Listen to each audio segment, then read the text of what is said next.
Hey, get in here. Hey, you! No, get in our room. Yeah, you, come here. Come in. Come on, get in our room. Welcome to another episode of Get in Our Room. That's Kristin. And she's Bobby. And this time I started the stream and the recording. Round 2. This is a great time to mention how I've improved my audio this week, hopefully, because last week I am aware how trash the audio was. I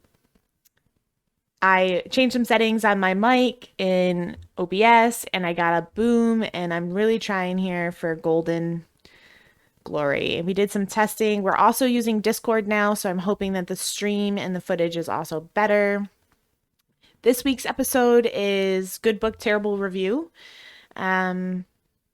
I'm pretty excited for it because we have a lot of fun during these.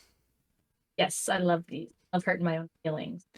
Also, if you don't like our audio or anything about this, you should definitely leave a review. You should like, subscribe, share to other people to let them know how trash the audio is, and review. Leave a nice long review. Definitely. Paragraphs, bullet points. Definitely. Nothing. Tell us how you feel. Yep. All of the feelings. Because there's no such thing as even if you bachelor's liked it, you should publicity. leave a review. Oh, yeah, that too. Definitely do that. Give us 5 stars on Spotify, and then on Apple Podcast, and then a thumbs up on YouTube. That'd be great. We'd really appreciate that. That's your homework before the stream ends. Like us on every single platform. So Chris and I just had a 20-minute conversation starting this week's episode, and then I realized that because we were so worried about getting our Discord and our mic and everything, I forgot to hit stream and record. So we're back again to repeat the first part of this conversation. Which is... We've never rehearsed before. This will be fun. I don't like rehearsing. I like just the absolute chaotic banter that happens. Love it. My coffee... we can harness it again. Yeah, my coffee is finally kicking in, though, so I'm feeling awfully relaxed. So thank goodness for that. Not the effect coffee has on me. No, it's having it on me this morning because I need I don't know what I need.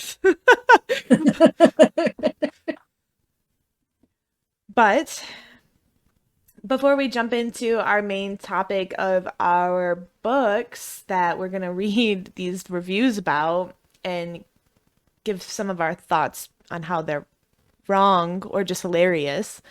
Kristin was supposed to take a break from reading last week. Did you achieve that, Kristin? Did you not read? I did take a break from reading this week. Just kidding. I said in a sing-songy voice. I actually read 4 books this week. Great job taking a break. I guess that's the opposite of a break. I went harder. Okay, but in my defense, I had a 4-hour flight each way. That's like 8 hours. So yeah, that's a whole book by itself normally. And sitting in the airport, because I have anxiety and got there ungodly early. Always. Actually, on my flight home, I miscalculated the time. And I only left myself an hour to leave the hotel, return the rental car, and get to the gate. Jesus, that's terrifying to me. That's like my worst nightmare. Yeah, I royally fucked up. And all of a sudden I looked down at my phone and I was like, boarding in 45 minutes? What? Yeah, I would have so much anxiety that I would have like a very bubbly tummy. I was not the most polite in getting through. Because you have to ride a shuttle back to the airport. Oh, and so everybody's like loading on.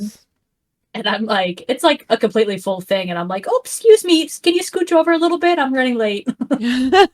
She's like, my inconvenience is now your inconvenience. I am the inconvenience. I am the problem. Sorry to everybody waiting in line. I'm just going to scooch on in here. Thank you. So, anyways, that's how my week went. Just take it from a midway. Ooh, pardon me. Oh, pardon me. Oh, did your suitcase fall off the tram? Sorry about that. I'm just going to take your place while we head out, while you fetch that there thing. Have a good one. As long as you say it with a smile. Yeah. That was so confused. They're like, is she being an asshole? But she's smiling at me. She's smiling and her voice is real high pitched and sweet.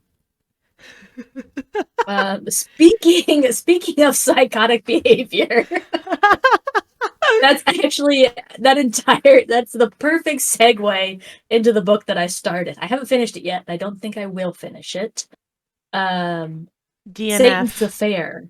DNF. This feels very strongly like DNF. It is an Haunting Adeline spin-off of my least favorite character, which I did not realize until I started reading it. And then I thought, oh, it'll be interesting, and then I was wrong.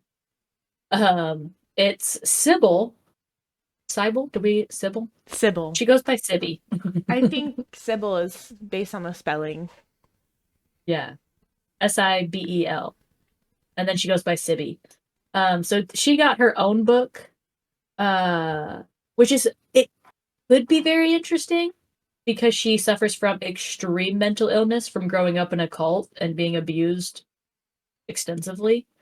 But she thinks that she has 4 henchmen that are running around doing her bidding for her. But if you've read Haunting Adeline, you know that she does not have henchmen. They're all made up in her head. And yeah, it's very bizarre because she has like aggressive group sex with them, but there's nobody there. Just herself writhing on the floor. Oh, interesting. Yeah. Or then like she's like hunting people down and killing them. And she's like, ah, yes, my henchman stopped him. That's why he couldn't get out the open door. You're just like, what? They don't exist. Yeah. But the interesting part is that she hunts people down and kills them based on the way they smell. So she thinks she can smell demons. So she's like, somebody will bump into her and she'll be like, God, I want to kill that person. Lucky for them, they smell like roses. So, yeah. I don't know if I'll finish that one. Interesting concept, though, but I don't think it's going to get the 4 hours that Kindle thinks it's going to take me to read it. The next one was super fun. Drive Me Wild, a fun little romance book. This girl crashes her car in a small town, and of course, it just happens to be in front of the town's only mechanic, who's drop dead gorgeous with a 6-pack. Every time. All those mechanics have 6-pack. But the really funny part is she's in a debutante dress, which looks a lot like a wedding dress.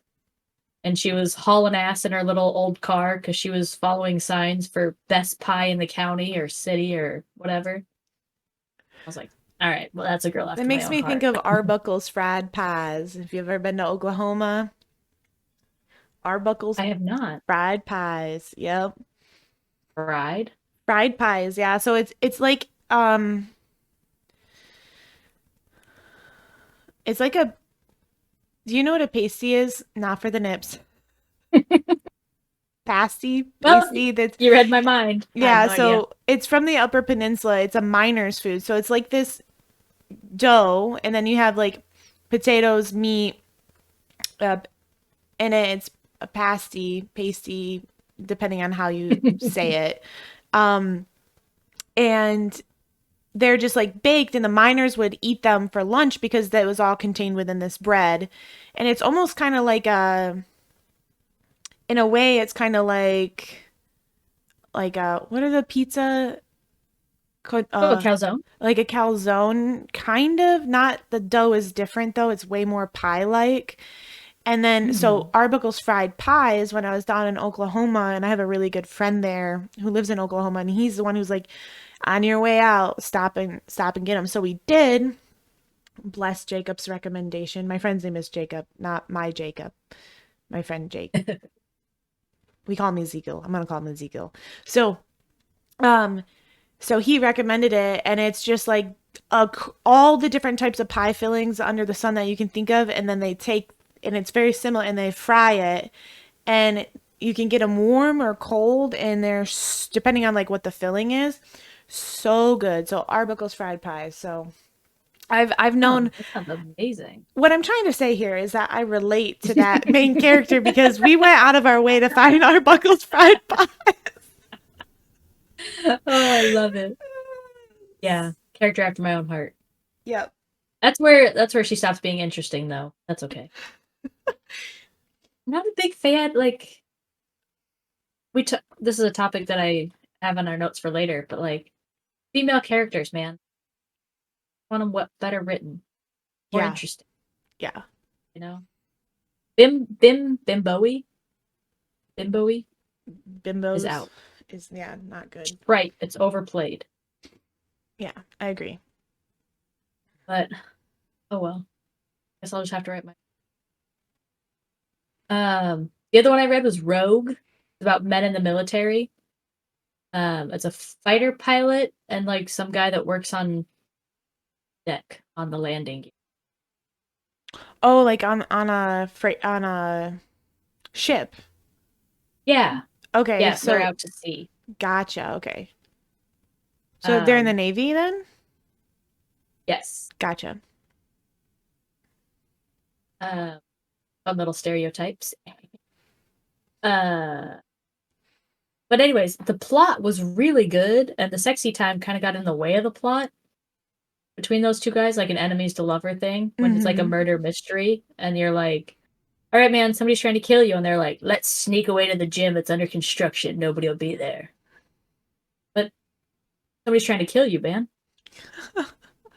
Yeah, And then I'm like that too. And I love murder mysteries so much. So like when the plot gets in the way, or not the plot, when the plot gets ignored, words are hard. When anything gets in the way of the plot, it's got to be adjacent or parallel in a way that does not encroach upon the time of finding out what is actually going on in the background. Like I can't handle that. I get so upset. And that's why I like a lot of hers are all slow burn, and they're more young adult, so there isn't like the ability for sexy time. But I imagine that like a lot of the CJ Archer mystery that she does a really good job of tying in the romance without getting too chaotic across like the plot line of each book.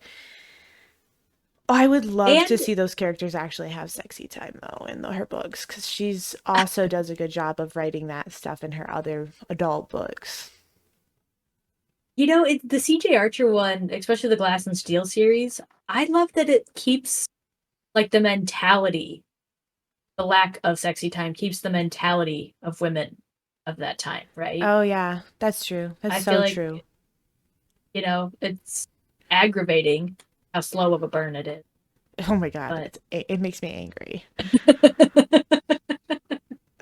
But you know, for India, I think it works out. Makes sense. Yeah, it well works written. out. Yeah. And then there's those two guys that are enemies, and what brings them together is a beautiful female investigator. They all get sex together. Then I started Den of Diapers. Den of Vipers. I hate that name. I read this book. This was the first book I actually finished in 2023. Oh, you've read this one? Yep. What'd you think? So, do you want a bit of a spoiler? Like, it's not gonna be too crazy, but it was an okay book. I really like the female main character because she was Were you gonna wait for me to answer the spoiler or just plow right into it? I'm not at the spoiler yet. Sorry. Anyways, it's only fair because I always just drop the spoiler right in your lap. Yeah. Like a barbarian. So go ahead. So the female main character is really awesome. She's like a punk rock badass, and she can hold her own, and like she's cool. But the thing that she's fantastic. Yeah, the thing I had a problem with about this book, and this is the spoiler. The issue comes to a conclusion, and the book proceeds to go on for like another hour to 2 hours of just like sex. And I'm like, this is completely unnecessary. And I think the author I think they were trying to set up for like another book, like, but it was really poorly executed. I think it could have been like the epilogue or something, like in the epilogue, or like I have no idea because I haven't written a book. I don't know how to articulate a story myself, but like it was too much. It was too much. It's a lot. I'm really bummed. I love the female character. I love this is one of the very few books that I'm like, I like her more than most of the guys. Like, Yeah. you know, she's a fantastic character. A lot of depth of character, a lot of personality, Mm-hmm. you know. I will and she just deserves such a better story Yeah. to be in. I will say the backstories, because it's a reverse harem, so it's 4 guys and the 1 girl. The backstory on all the characters is really good and quite interesting. So like you slowly learn about all the characters and their background. But I agree, like the plot issues were pretty weak and very I think they were just structured really weak. I love that. Did you hear that? That was Kristen's dog. He's going ballistic. Yeah, I think it was just a little weak in some areas and too focused on the sexual interaction. This might be a rather controversial take on it, but the plot feels really silly for like a serious mafia thing. Like the whole premise of how she came to be quote unquote owned by these men. It's very ACOTAR-ish of that first book where the plot doesn't make any sense. Yeah. And like you're like, this is the weakest idea to get the plot moving. Yeah. You know? Yeah. In the end, right, she wrote more books and the plot got way better and everything kind of fit into place. But in this one, like you said, I don't know if there is a second one or plans to be a second one, but my God, what got this book off the ground makes no sense in any capacity. But anyways, that's where I'm at. What'd you read this week? I listened to 2 audiobooks this week because I had a almost 10-hour drive one way. 10 hours each way? Almost 10 hours each way, yeah. So the first book that I listened to is The Tobacco Wives by Adeline Myers. And ooh, I saw you did a review for that. Yeah, it's on our Instagram. I actually did. If you read the Where the Crawdad Sings, then you should try this book. So not quite a review. I haven't posted my review yet, but I plan to, because I actually liked this book better than I liked Where the Crawdads Sing. Can you do me a favor and say the author's name again? Adeline Myers? Adele Myers? Adele. Adele Myers. We were just talking about... I'm sorry. Adele Myers. Thank you. I'm sure I've butchered plenty of names, but this is the first one that I was like, I know that name.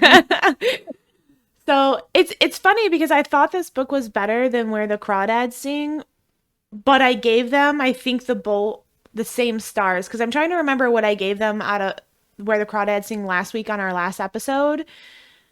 I think I gave it a 3.75. I can't remember, but that's also the rating I gave to The Tobacco Wives. I still highly recommend it. I know that kind of seems like a low rating. It just wasn't like anything to die over, really, but it was such a good story. It truly was. And the thing that made me really enjoy it was actually the author's note at the end. Like, I do love a good author's note. Yeah, I appreciated the author's note and what she put into this book, and I didn't know it until I was done. So I finished listening to it, and then I listened to... So the story is about a young seamstress who goes... And this is in North Carolina back in the 1940s during North Carolina was the tobacco state, basically. And so the author actually had family members and grandparents who are still alive that, like, thank you. Um, so I was um, like, what drove her to write this was actual, like, history of, her families. So they all like remember this time and working in the tobacco fields and the tobacco factories and like so there's actual like historical information in this book, and the timelines are a little skewed, but she like talks about how she interviewed her family, and it, she first got the idea for this book like 20 years ago, and after she finally like did all of her things, became a mom, she sat down to write it. And it's just really, really interesting because there's actual like things in the book that are true, but for the most part, it's just a storyline that she made up or took liberties with timelines and whatnot. And it's done really well. And the young woman who is, the voice of the story is stuck in a really hard spot, and she tries to do the right thing, and in the long run she does all of the greatest things for people, like for the community. So really interesting. The next book that I listened to is, it's called Booked, Booked. I'll spell it out because my Midwestern accent. um by Jen McKinley, also on audiobook through Hoopla. I also gave this a 3.75 out of 5 stars. What it is actually 3 romance novellas in one book. So there's 3 stories, 3 different romances in this one book. And all of the women who are the main female characters are they work at the literary library in New York City. So like one is the director, one's the curator, and one is the registrar.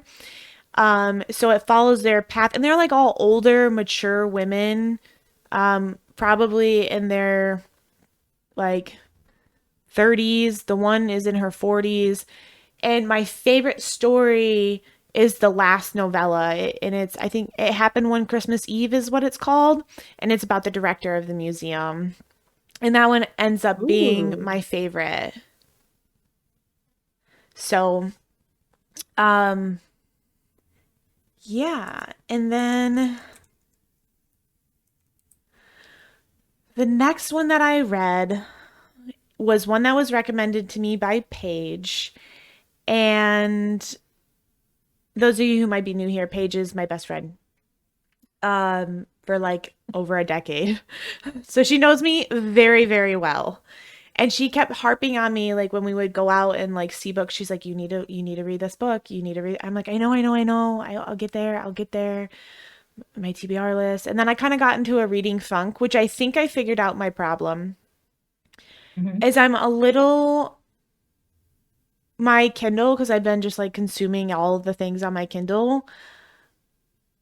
I picked up physical books and I started reading again and enjoying it again, like with physical books. So I think I'm just like, my e-reader is being neglected right now because I'm so interested in these other books that I physically have in my hands that are tangible. But the book that I read was The Love Hypothesis by Ali Hazelwood. Ooh. That sounds cute. This is a 5 out of 5 for me. Paige knows me so well. I am so obsessed with this story, and it is super cute. It's fake dating trope. It's grumpy sunshine trope. It's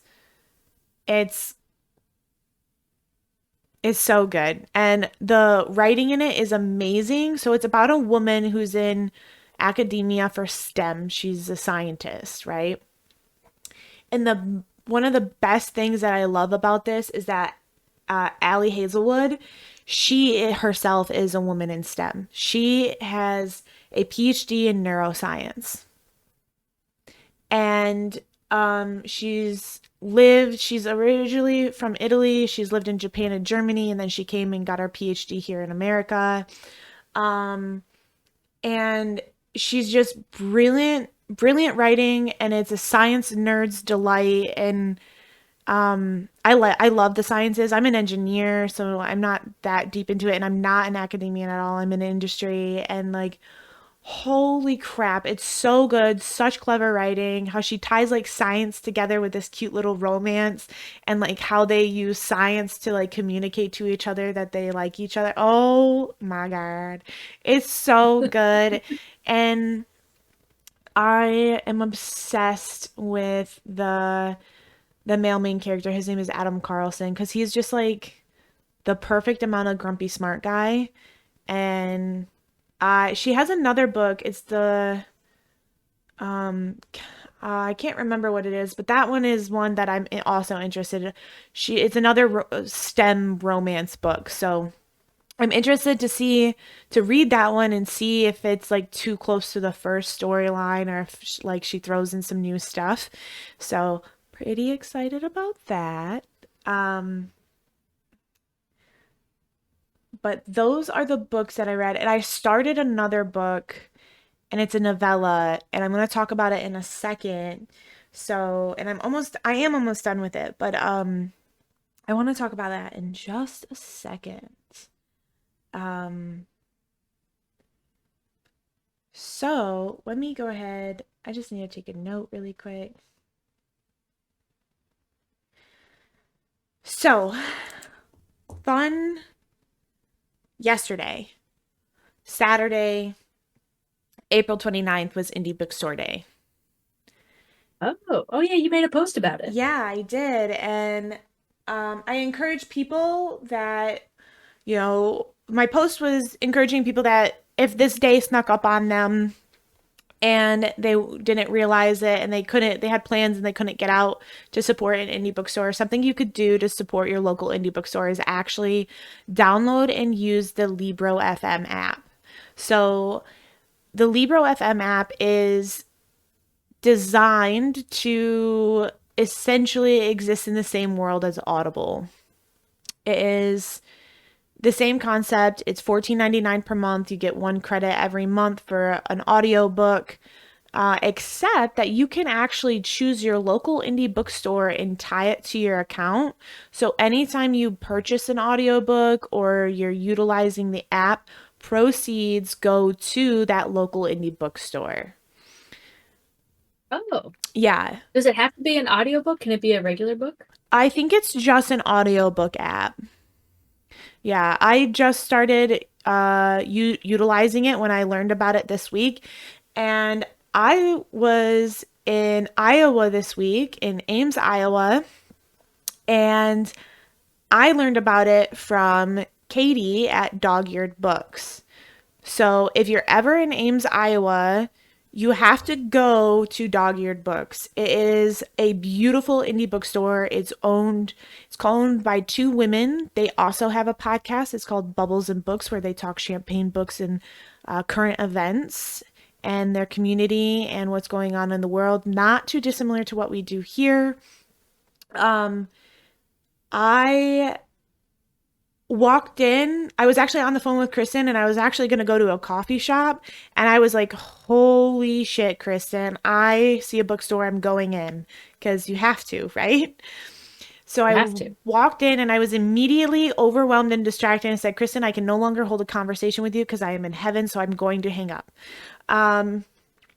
So you will see a post for a like an overview of the store, hopefully sometime this week, because I want to share it with the world. I want to share this, and if you're ever driving through Ames, Iowa, which is where the Iowa State University campus is, you have to go check it out. They're super LGBTQ friendly. They sell like bottled alcohols. They have a couple cute little tables.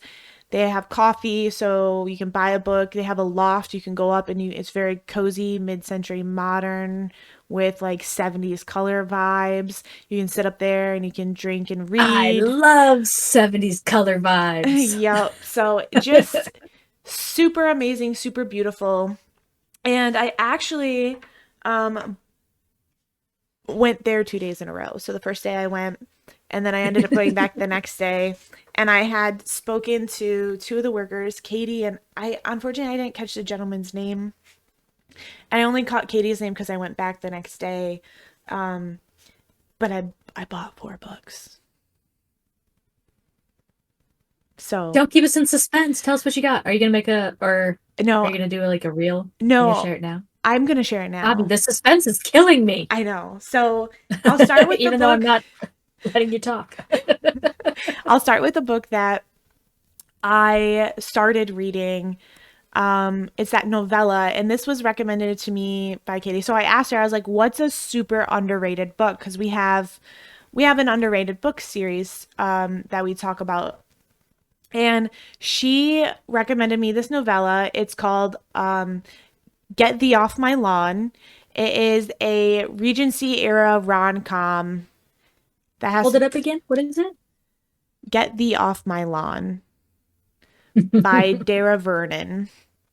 And so it's about this girl who, like, back in this era, like, swans were like status symbol, and you could only have they have swan marks. You could only have a swan mark if you were like knighted and like the king gave you permission to have said bird. So it's this woman, and she's got 2 swans, and she's trying to get them to mate because swans mate for life. And her male swan ends up going to the neighbor's pond. So she goes over to retrieve, his name is Gerald the swan, goes to retrieve him, and she ends up falling in the mucky pond. And this gentleman who is the son of the landowner comes out, and he's like, you're in my pond. And she's like, yes, I am. And he's like, you're filthy. She's like, yes, I am. He goes, I have a bath.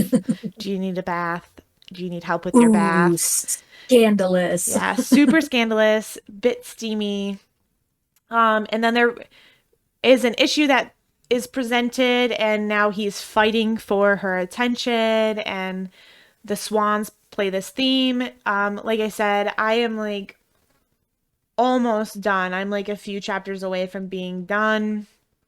And so far, really funny, really fun read. Highly recommend. And I'm so grateful for Katie for this recommendation, because it is very fun and enjoyable, quick read.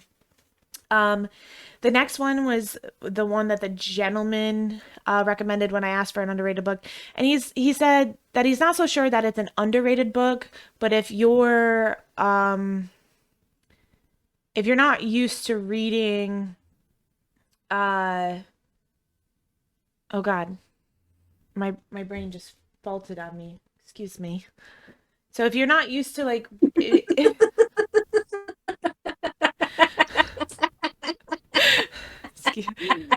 Brain, help! I need you. Yeah, come back to me.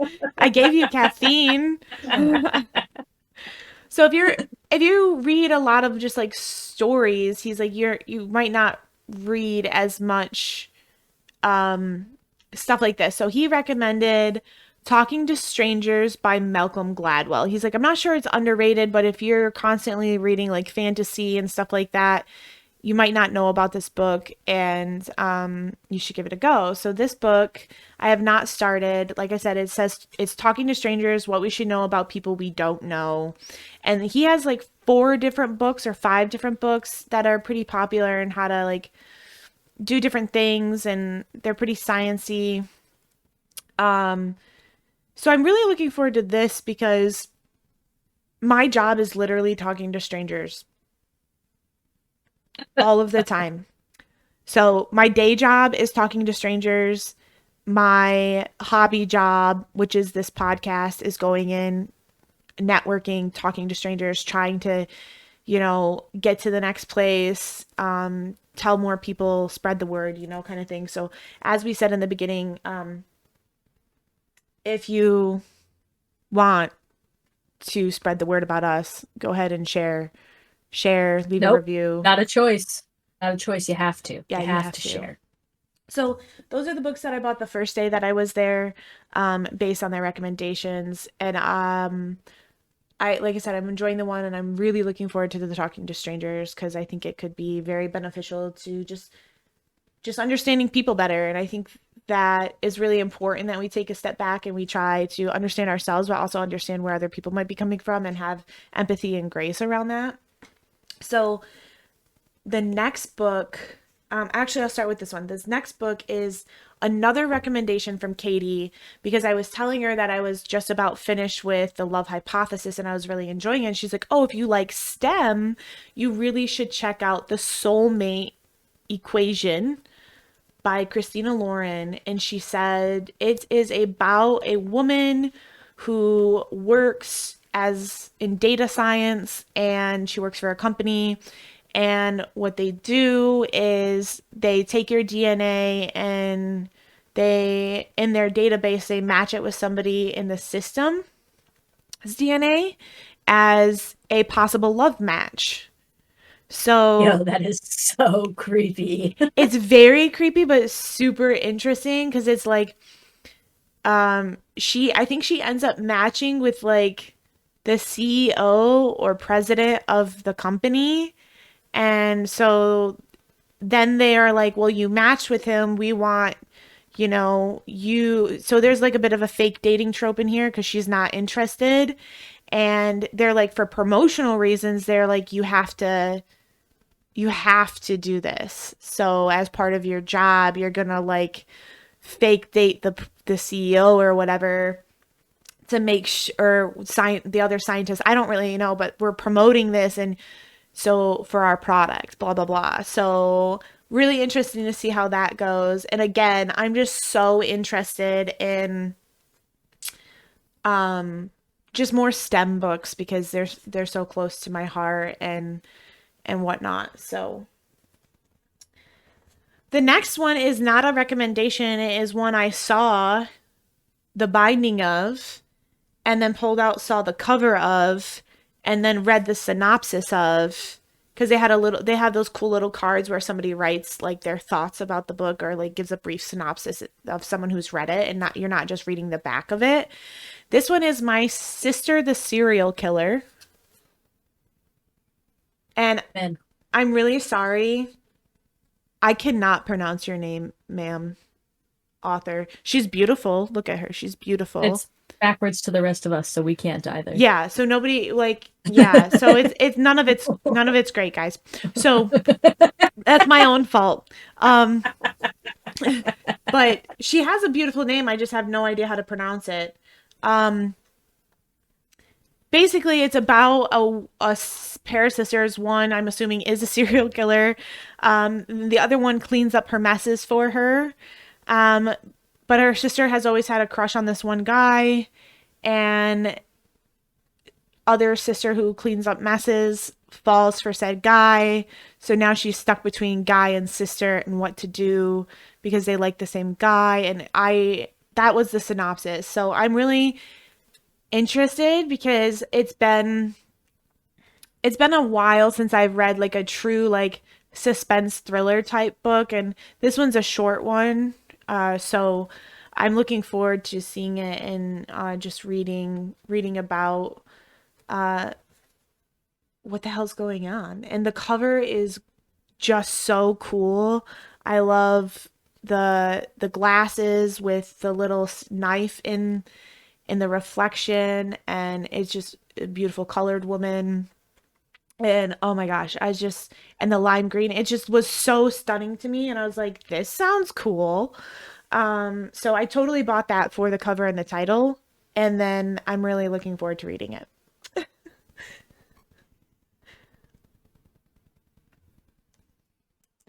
Why are you laughing at me, Kristin?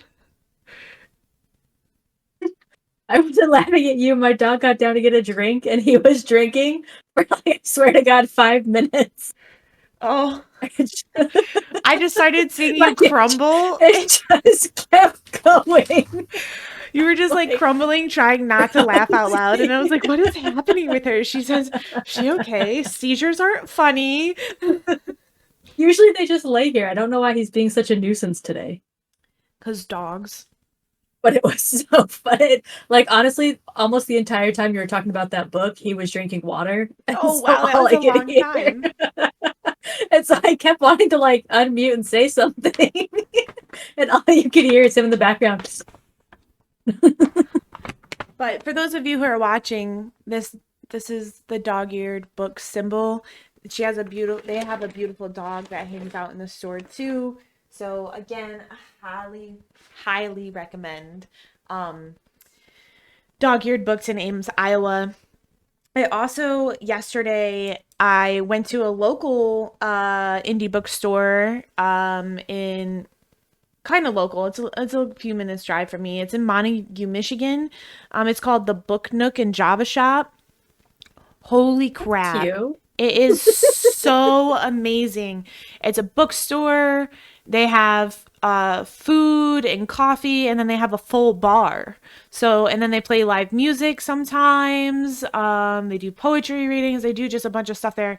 Super amazing. I didn't end up buying a book because I bought all of those books. But what I did do is I got coffee, got lunch with a friend, and then they happened to have candles from a company called Anchored Northwest, which is from the Pacific Northwest area and where I used to live out in Seattle. I'm a big fan of their candles, and they had one called Bookworm. So I ended up purchasing that candle, and it just smelled lovely. It's very cozy. It's definitely not a spring scent. It's more that like musky, amber, sandalwood, like warm, cozy scent. Perfect for Bookworm. And those candles are really great. So again, Anchored Northwest candles. They're really good scent throw. They have like the wide wood wick, so it kind of crackles. And I believe they're made with like soy wax, so it's like better than like the cheaper candles that you can get. So if you're in Ames, Iowa, dog-eared books. If you're somewhere in West Michigan, check out Montague, Michigan, the Book Nook and Java Shop. Man, that's exciting. Yeah, we got to start. Yeah, we talked about this, right? Going to more local bookstores and getting more, off Amazon, Kindle Yeah. Unlimited, more into, supporting local bookstores. 'Cause Yep, exactly. Community, right? local bookstores, local authors, Yep. anything to get off Amazon. Although Kindle Unlimited is super freaking convenient when you're just like downloading a book in the middle of the night. Yep. It is truly. Everything has its place, but make sure I think a proper balance of both is a good place to start, Yeah. Books are an Absolutely. expensive hobby, as we avid readers know. So, Time consuming too. You can't, like, I don't know about you, but I just can't read any faster. I know. I'm reading slower these days, actually. Sounding awfully old for my 28 years. I'm feeling pretty old too, y'all. I'm feeling rough in the bones. Yeah. All right. So last week we did a cute little Q&A, or a little Q. Well, then I guess you had to answer it. So yeah, it was a Q&A. So I thought that was fun to just do some quick questions. So this is something I've been sitting on all week that I just can't, a little brain teaser. We talk a lot about the male characters in all the books that we read, right? And how much we adore them and we fall in love with them and blah, blah, blah. What are some of your favorite female characters? Because they're not always well written. They're kind of just face fillers, I guess, sometimes. Or they're bimbos or Yeah, so I have two that come to mind. The first one is Bryce Quaylen from Crescent City series. Hands down, oh, my favorite female character right now. Easy easy, easy, easy. She is, I think, one of the first characters that Sarah J. Maas has written that I really identify with, and a lot of it has to do with the way she is described. She's a female character in the SJM world who is like, she has more of the Greek goddess body type. So you think of like thicker, a little bit softer, average height. She dolls herself up, and but she also like flaunts. She's not shy that her body isn't this petite, thin little thing or willowy or whatever they're described as. She's strong. She's beautiful. She's thick. And then she's a complete fucking badass. She's like can shoot guns. She's runs. She holds her own. She's got a feisty attitude. She's a fellow redhead.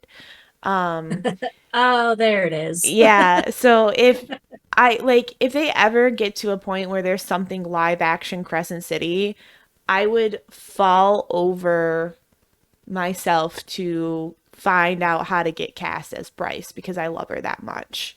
And like I just identify with her a lot. And the thing that I think I identify with is that she has so much love and so much kindness in her. So like it's not too big of a spoiler. In the Crescent City series, like humans are kind of seen as like less than, and she's half human. And she does everything in her power to sacrifice herself and put herself in the way of harm to protect the humans in the city. And she's just noble, and she loves all of her friends around her so deeply. It does cause her to make some speculative choices because sometimes when you love people, you're put in those positions. But I just think she's very well written, and very realistic, I think, also for the age group that Sarah is writing to these days, right? Because like Sarah SJM, she started writing the Throne of Glass series when she was 16. So that character very much has like a 16-year-old body in my mind. And then she was older and she was writing ACOTAR. So I think she's at like a stage before having kids where, Feyre's body comes in. And now SJM has kids and a life, and then now we have Bryce. So I kind of think that there's some imagery going on in the progression of women as a whole and the diversity of the women body and stuff there too. And I just really appreciate it. Yeah, I just really appreciate it as someone who I didn't start reading her books until last year, and I literally cannibalized all of them, and now I'm a what is that? An massive verse psycho. I don't even know. I'm part of the Massiverse. I'm a diehard. And so I'm just really appreciating Bryce and how she looks and where she's going. And I'm really excited to see what she can do and how she can fix the shit that's happening. And I'm really scared too. SJM is going to break my heart, and I know it, in one way or another, because I'm obsessed with Rune, which is her cousin. And I'm also obsessed with Hunt, which is, he's another male main character in that series that is just really interesting too. And then the other one that I really like right now would be Cleo Fox from the Cleopatra Fox series from CJ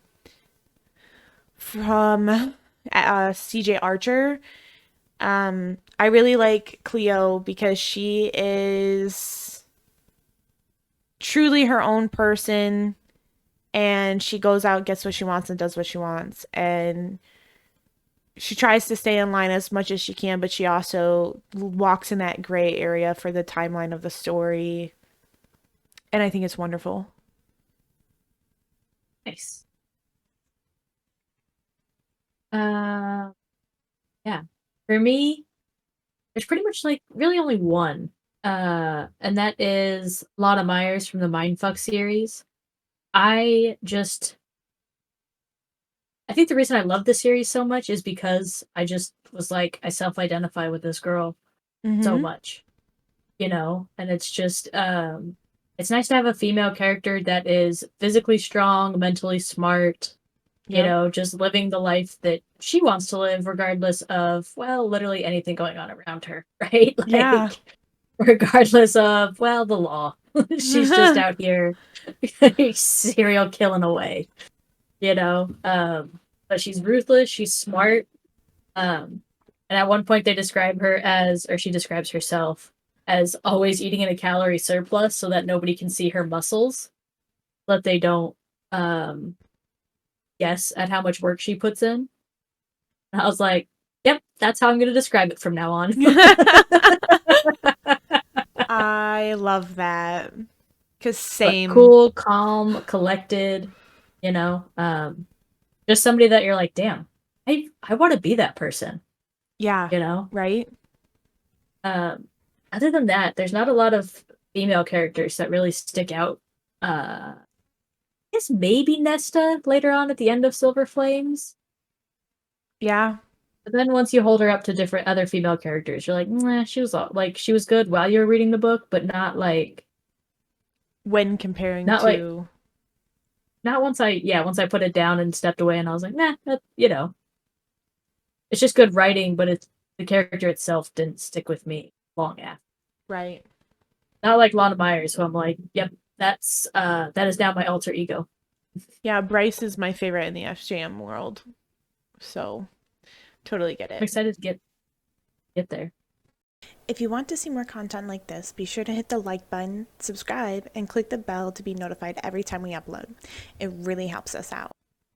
Yep. You can... All right, man. You want to jump into your 1-star reviews?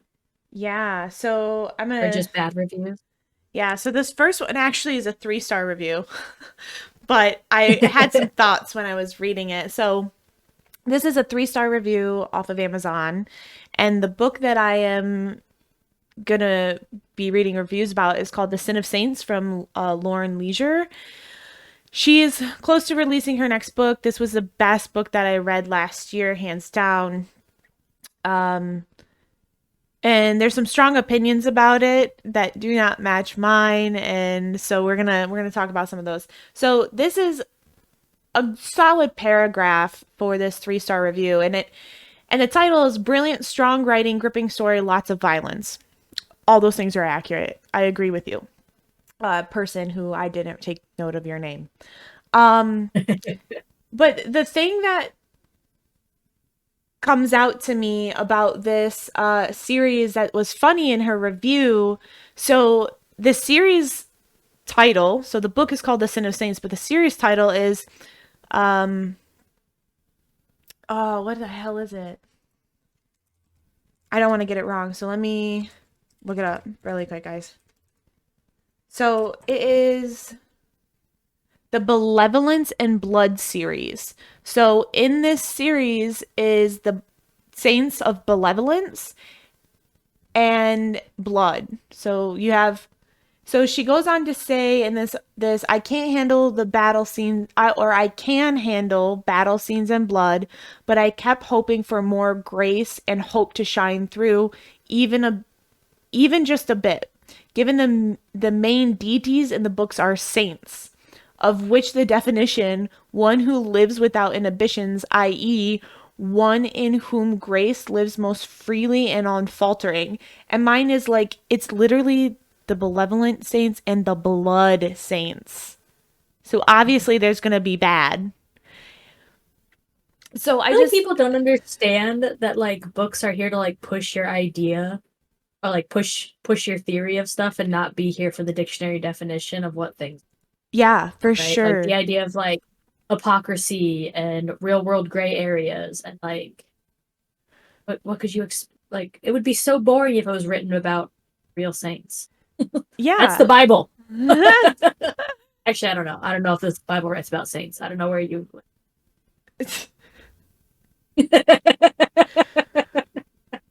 So, I don't know. If you want to learn about saints, go to church. Yeah. So I just thought that was funny because I was like, it's literally blood and or benevolence and blood saints. So there's both sides there. So not some of them are going to be nefarious. She lets you know that it's on the cover of the book. Anyways, and it's a theme that's talked about in the book a lot. The next one is a 1-star review from Amazon, and the title is Frustrating. So it says that the book plot is nonsensical. I understand the author wants to have a series, but the way the heroine is portrayed and her actions do not make sense, and the way her magic is supposed to work as well. My comment to this was I recommend the ACOTAR, A Court of Thorns and Roses, SJM to people. And I say, the first thing I say is, there's 5 books. It's an incomplete series. The first book is difficult to get through, but the first read through, you have to read the first book. Because everything in the second book is more appreciated if you read the first one. So my comments was on this was, people struggled on ACOTAR, but then they get to Miss Fury and swoon, can't wait for the second one. So there was a theme with a lot of these that they didn't like the structure of the writing, and that they were just like, this is all poorly set up. But the first book is literally a setup for the next book. Like this whole book. And the whole time I was reading this book, like one word came to mind, and it's despair. It was like, I felt despair the entire time. And so like, and I thought it was good. I was interested in where it was going.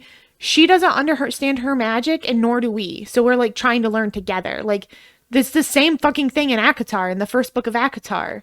And people shit on that book, and so you're shitting on this book, but I bet you a lot of money that the next book is going to be fracking amazing. So It's hard, man. A lot of these books, you just got to get the plot rolling, and then you have good ideas from there. But man, yeah, kind of makes sense when you get the ball. yeah. And the second book is called The Bones of Benevolence. So the first one was The Sin of Saints, and the next one is going to be The Bones of Benevolence. And the cover reveal for this is in 4 days, and I'm very excited to see the cover. Ooh. And I can't wait, because when she reveals the cover, she's probably gonna start saying her release date. She's had a baby, so things, her life got really busy. She took some maternity leave and stuff, so she hasn't released that. And then my second comment is, when she says magic, she's like, doesn't make sense in the magic either, and I'm like, she literally doesn't know she has magic. Like, so we're not going to understand either, because she doesn't understand. So I'm like, what are you talking about, Willis? Like, that's quite literally the point. She does not know. So I'm confused at what you're saying here, but whatever. I'm confused how you don't know when she doesn't know. And So then we're going to pop over to Goodreads. This is a 2-star review, and I did not finish at 50%. First line. These are the best. I know. First line is, I think it's overly grotesque and disparaging. And I said, despair is the single best word for this book, and I actually shed tears multiple times while reading it. It's wonderful. Like, yeah, man, those strong feelings, though, some people just aren't there for it, They just can't get through it. Yeah, and so she goes on to say that she thinks that the issue with this book is that there aren't moments of triumph throughout or rising action, nothing to indicate that the heroine will be successful in her trials. And it just continues on, and it's really depressing. It also, and this was another theme that came up in some of these reviews, the book is written in past and present. So Petra is the main character, so you're reading present and then you jump to the past. You're reading present, you jump to the past. And so there is more present than there is past, but those pasts are pretty key to get along. And people were saying that they didn't like the structure of it, and that there could have been less past and then just have those same themes that were written in the past chapters brought up in the present and explained in the present. And I don't necessarily disagree with that, but I think that when what was interesting for me and why it was the theme of despair kept happening is because you really learn by those jumps to the back. They explain what's her in her present mindset, right? So you're like, why is she like this? And then they jump to the past and they explain. And so I think that's kind of nice as well. I think it's really tough. I think it's really tough to do those jump. I am not really a fan of like those books that like you have to read the chapter heading because it's present day or 30 years ago. I don't know. Those books you gotta have some skill to pull that off. That's for sure. Yeah. Because it can get very confusing and yeah, I don't know. I don't know if that's the best way to write with those jump to the past for like an entire chapter. Maybe a little bit in like italic where you Yeah. just italicized and it's just like a quick peek back. Yeah. But yeah, I don't know. I personally I'm not a big fan of the jump backs. Yeah. Or the now you're 30 years ago, now you're present day. Now you're 35 years ago, now you're present day. Yeah, I don't think the next book is going to be written quite like that. And if it is to the past, I'm hoping that it's like very far into the past type of thing. Like not necessarily Petra's life, but like the saints that are involved in the story, like that. So I'll be interested to see how that plays out. But I do think that the plot and the storyline and where it's going is really good. And again, it's just a lot of despair. So I'm like really here for Petra and like she's gonna fuck some shit up. I just know it.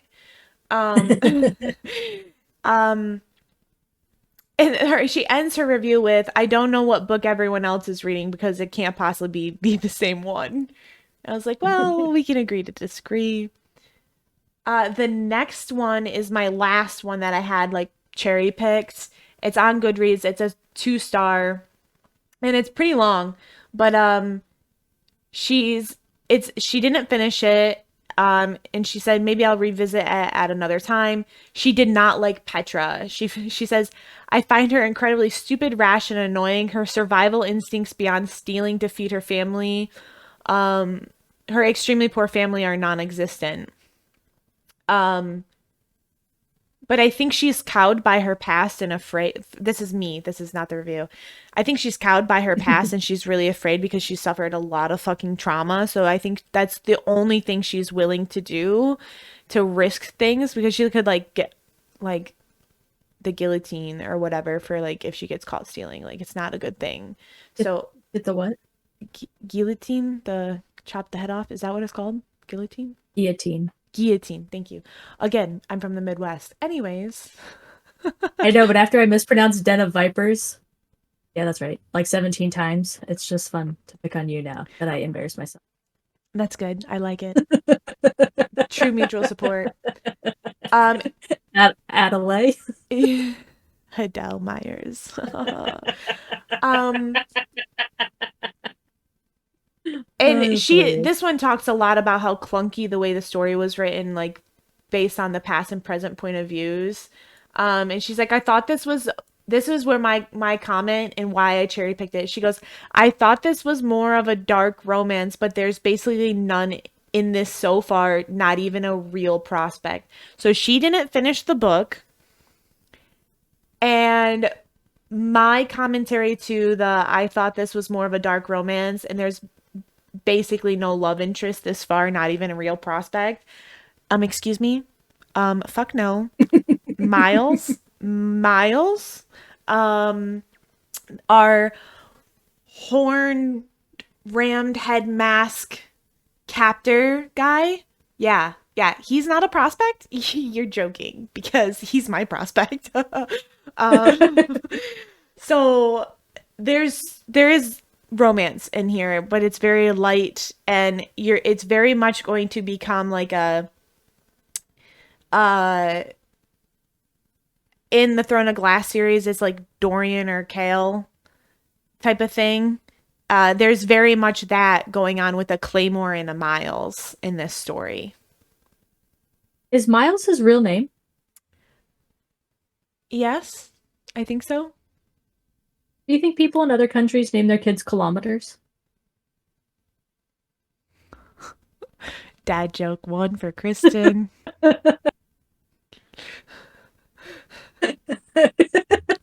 I just like how long it took for that to wipe across your face of like, oh god. I was like, where's she going with this? I lied. I have one more review. Nowhere. That was the end. The end of that mile. So I was mistaken. I have one more review, and it's a Goodreads 1-star. Love Goodreads. That's where all of mine are. Yeah, so again, talking about the chaotic, clunky writing from the perspectives. But the last sentence is, I also get setting up for a series, but making the world so half-baked is really frustrating and just bad taste. My comment on that is quite literally, must not have read Throne of Glass by SJM, because you want to talk about drawn out world building, there you fucking go. That's 7 books long, and you like learn something new in every book about the fucking world. So you talk about drawn out world building, you have definitely not read Throne of Glass. So yeah. Anyways,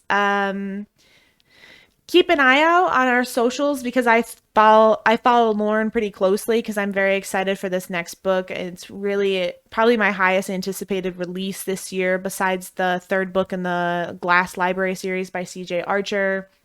Well, technically anything by CJ Archer. But for another indie author, I'm keeping my pulse on this one very closely, and you'll be seeing a lot from us about her next book coming out hopefully soon. Nice. All very fun. So this week I thought I was gonna hurt my own feelings with these reviews. Because I picked my 2 favorite books, the Mindfuck series and Haunting Adeline. Honestly, these reviews just had me rolling. I am so sorry. You might want to turn the volume down in your headphones, because I'm going to be cackling as I read these. These are, these are not books that anybody was forced to read, but they are very popular on TikTok and Instagram. I think that's where I found Haunting Adeline, and then you recommended the Mindfuck series. Mm-hmm. And they're just super popular. So this is a 1-star review. Did not finish at 50%. So this is her quote from the book. "You're so fucking creamy," he rasps. Well, that was just absolutely terrible. She's like, this shit is beyond annoying, and the smut talk is disgusting.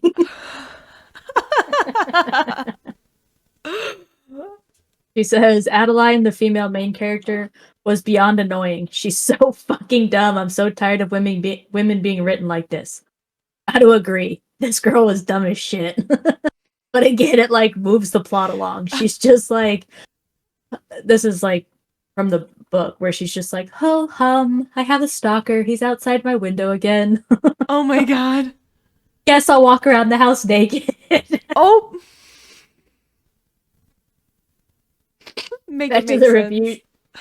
Right? Like, it's just silly. It's got to move the plot along, but my god. I'm like, where's my pistol? I'm like, that'd be me. I'd be like, where's my pistol? Bella, get over here. By my side. Let's go get this motherfucker. Like... And this girl's just like, oh hum, he's back again. Writing in her fucking journal. Back to the review though, she's like I'm genuinely personally offended that I have to associate with her, because never do I meet women who are like this in real life. And by that, I mean women that act like children, that don't have a single logical, mature cell in their body. Oh god. I do agree it's insulting, and we need to start writing female main characters with some respect. This girl is clueless, pathetic, and honestly just overall shallow. Yeah, I'll give you that. She gets the main character's name wrong, but I'll go ahead and correct it for her. It's Zaid. She writes, "Ew, pukes. I feel like I'm missing out on some big prank. People like this guy? Question mark. He's so pathetic. This Yeah. fucker thinks he's so tough. He's literally saying self-affirmations about himself in his inner monologue." He does. He spends time being like, he'll walk into a room and somebody will give him a nasty look and he'll be like, "Oh, if only they knew how strong I was."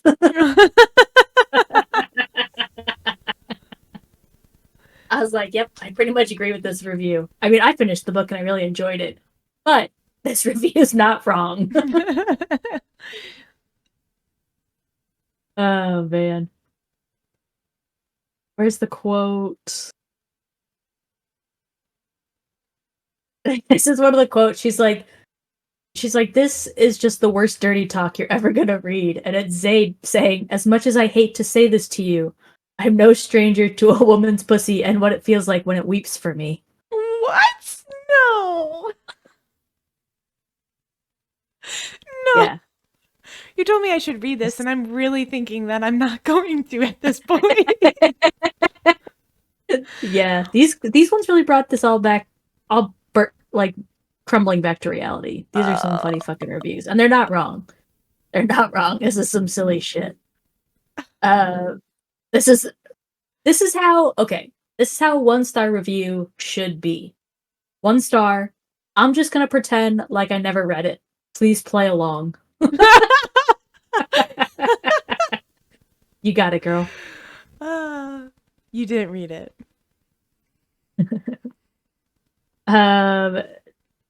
Did not finish at 69%.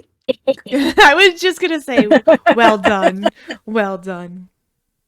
This reviewer has a male picture, and this goes by Richard.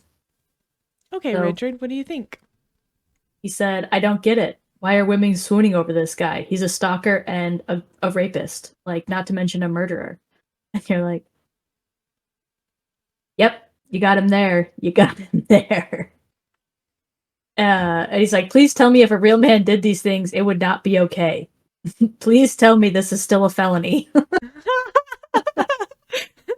He's like, make sure the real world does not collapse. He's like, "Please tell me this shit is not acceptable." And he's like, but this is okay. So there's, hang on, let me get to the top really quick. There are 138,000 ratings for this book on Goodreads. Whoa. Yeah, 17,000 Wow. written reviews. Holy shit. Out of those, 3% are 1-star reviews. I just want to reiterate. Holy crap. Most so- people Yeah. really enjoy this book. These 1-star reviews are just like the sane, logical people that were like, "You guys, this is fucked up." Accurate. That's why it's so funny, is because you come like tumbling back to reality and you're like, oh yeah, that is a felony. Oh man. This is another great 1-star review. Because like 1 star, this was all hype, no substance. And then it ends with, I want to rip this book a new one, but I'm going to behave and I'm going to do the quote unquote mature thing and move on. This book was not for me at all. That's a great 1-star review, man. Simple, Yeah, to the point. because it's about you. It's about the reader. Like, not everyone's going to agree. Yeah. You know. But to spare you all of the other 1-star reviews on this one, they're all the same thing, being like, this isn't dark romance. This is just Dark. felony rape and stalking. Like, it's not. Wow. Which, not totally wrong. I guess it's mostly Stockholm Syndrome. By By the end of it. Yeah. I mean, she never kills him. But there is a fun little side to it And this one is like, okay, so we started out with all this stalking and all of this stuff, but apparently there's ghosts in the house, and you're like, she's like, all of a sudden there's just like this little tiny side story about like ghosts that are haunting this house, which is a far more interesting story than the actual story, and I want to know more about those ghosts.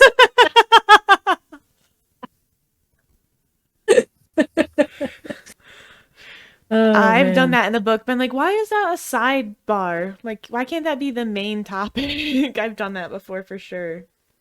Right? So it's like this little side topic where all of a sudden they're like, God, I hear those footsteps above me again. It's so annoying. It is. It's just like this really weird thing about how some people don't like visiting the house because it feels haunted, and she saw a ghost in it one time, and yeah. It's a side story, and it could have been a lot more interesting. And Like probably that she more pointed on out. par with the theme of the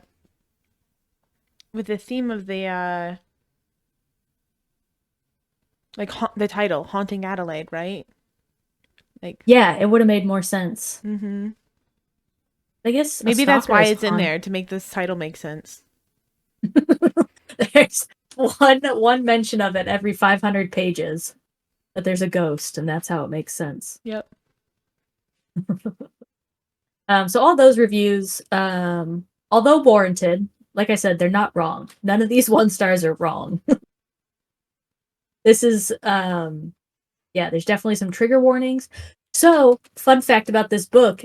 Remember when I keep going on all the time, anytime you listen, about how you can just write anything in the book and there's no rating system like movies to protect people of Yep. like, you could just write anything that you want.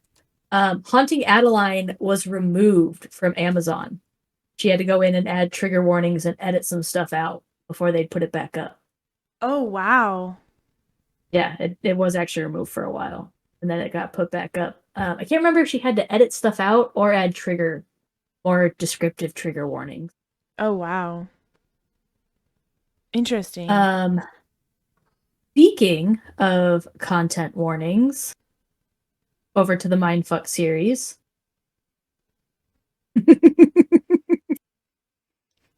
Remember when I was like, Lana Myers is my favorite character I've ever read, and that's who I want to be in life?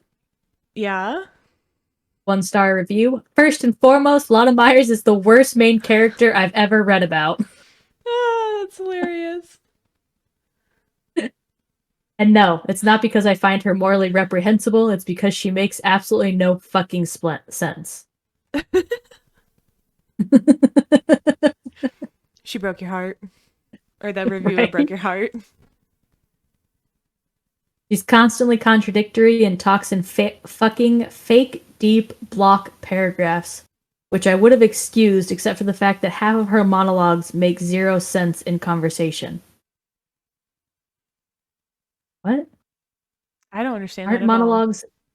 Aren't monologues internal? A monologue is singular. Yeah. How can you have a monologue in a...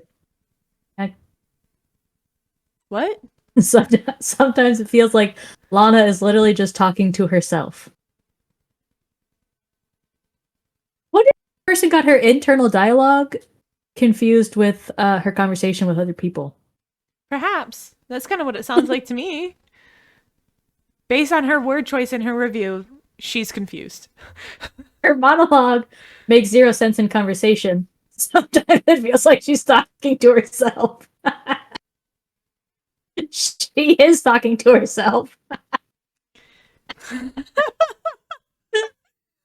Oops. They were confused. She's cautious yet arrogant. Aren't we all? Isn't that how you survive this world? But I think so. Especially as a female.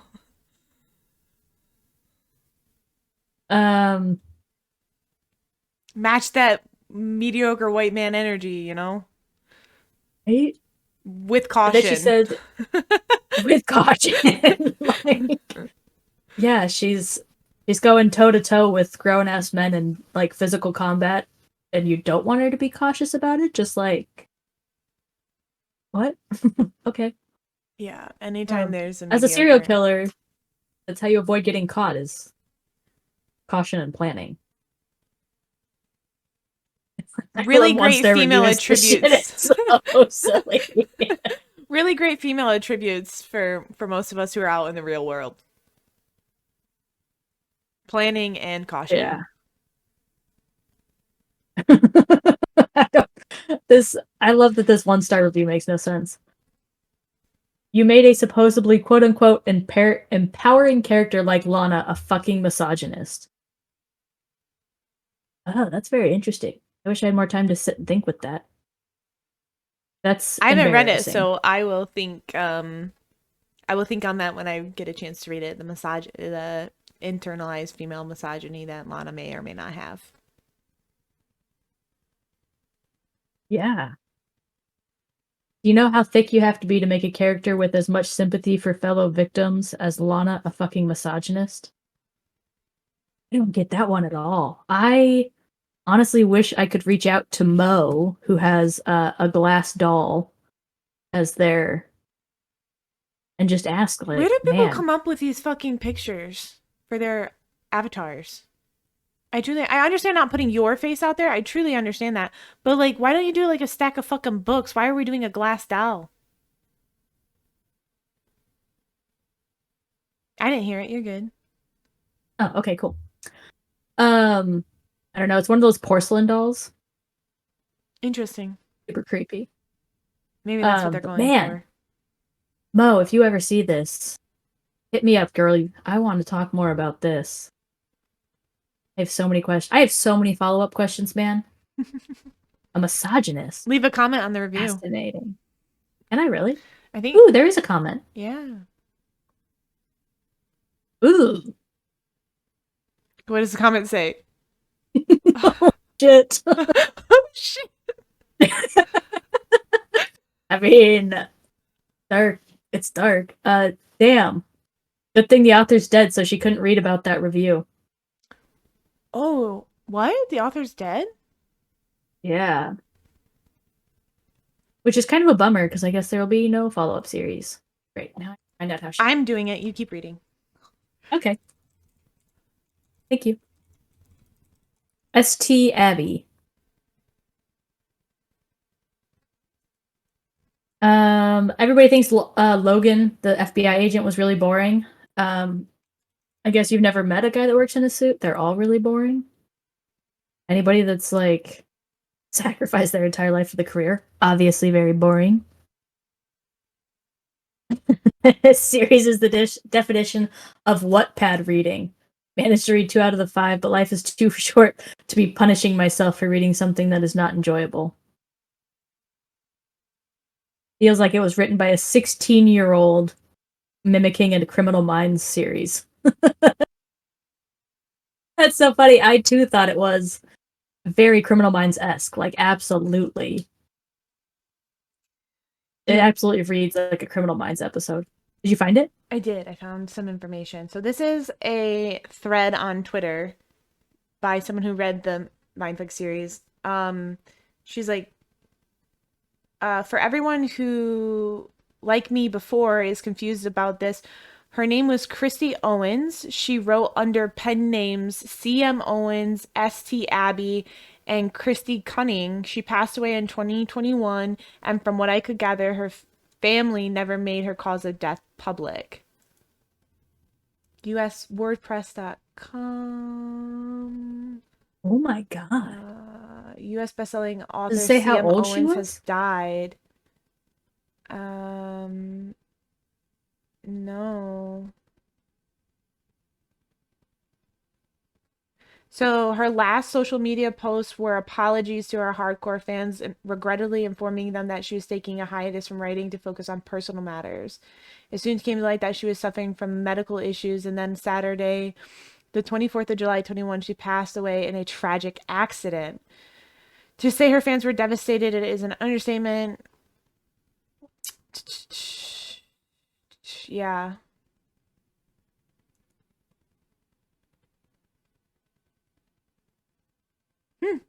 So she had multiple pen names, which is interesting.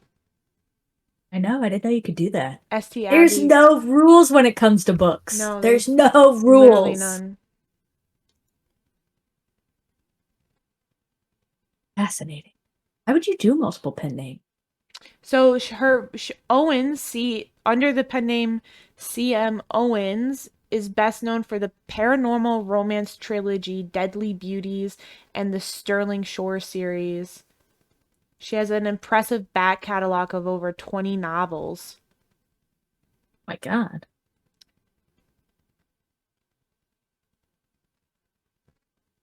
Huh. A tragic incident. Yeah, that's all anyone keeps saying. If some type of accident or incident happened and she died, but no specifics. Crazy, crazy. Wow. That is a really dark comment to leave. I know. But I guess it is a dark trope. Maybe she appreciates it. Hey, man. You guys can leave dark reviews on our shit. I just want the interaction.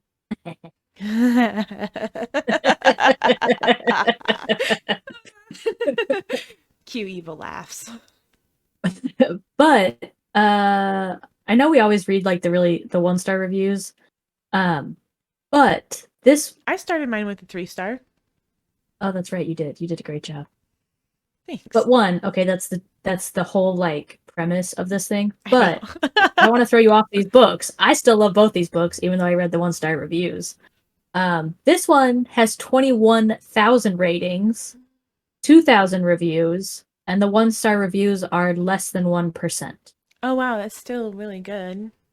So even though they're brutal, there's not very many of them. Yeah. It has 15,000 5-star ratings. Yeah, that's crazy. That's good. So, don't let these put you off. We're just laughing at them. Because we're good like Because we like humor. All right. And, sometimes I really appreciate the Haunting Adeline 1-star reviews to bring me back to real life and like, all right, no need to like be so hung up on a book. It wasn't that good. Yes. You know what I mean? Yep. So okay, last. Oh, go review. ahead. Yeah. These books made me so mad. Book Talk and Bookstagram did me dirty with this recommendation.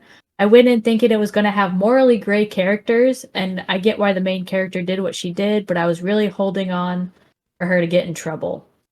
And this is, I 100% agree with this one. I love the book. I love the series, but she's right. The characters, like based on the premise of a serial killer and an FBI agent, you'd think it'd be a little bit more morally gray. And that would definitely make it more interesting to have that, like, where you're left questioning about your own moral high ground as you read through it. But there's nothing to question. And then the ending is, like, very American is how I'm going to leave. Okay, good to know. So, very American. Next week's episode is I Rather Be Reading. And we're going to talk about The Punisher because I'm a Marvel fan and Kristin was trying to find something that maybe I would like. So we're going to talk about The Punisher series next week. Yes, this is John Bernthal's The Punisher, the series, not those silly movies from the 80s. Correct. Good doing that. So we will see you for our next episode next week. Thanks for joining us on this week's episode of Get in Our Room. Doodles!